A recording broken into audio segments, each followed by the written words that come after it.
Chaque fois qu'il y a un problème de sécurité, c'est une course contre le temps. On n'est jamais prévenu à l'avance qu'il va se passer quelque chose. Donc, dès que quelque chose survient, il y a un compte à rebours qui commence.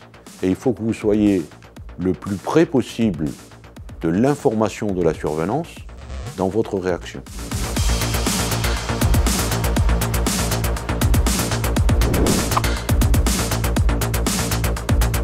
Une grande compétition sportive, c'est avant tout un spectacle, quelque chose de festif.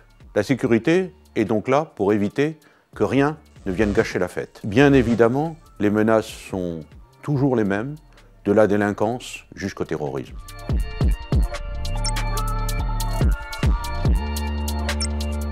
Il y a de plus en plus d'informations qui viennent comme data, qui viennent par des capteurs. La première, c'est l'image.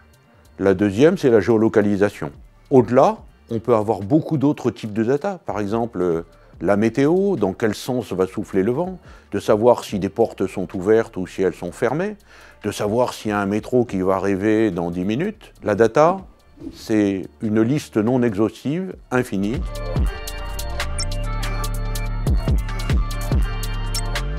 C'est tout le rôle de OODA. OODA veut dire Observe, Oriente, Decide, and Act. C'est la boucle de décision. Il y a une plateforme logicielle dans laquelle on va agréger toutes les datas qui remontent par famille. Et cette interface, bien évidemment, elle doit être intuitive, ludique. Elle s'inspire des smartphones et des jeux vidéo.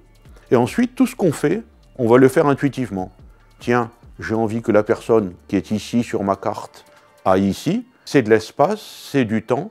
Je dois avoir une vision. Cette vision-là, je dois pouvoir la partager avec les gens sur le terrain, de façon à ce qu'ils comprennent leur place dans le scénario.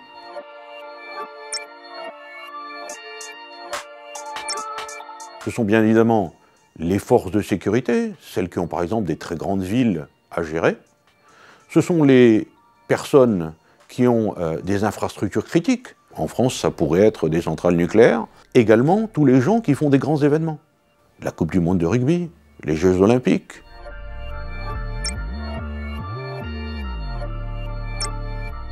On va aujourd'hui continuer à développer cet accompagnement pour la résolution de l'incident.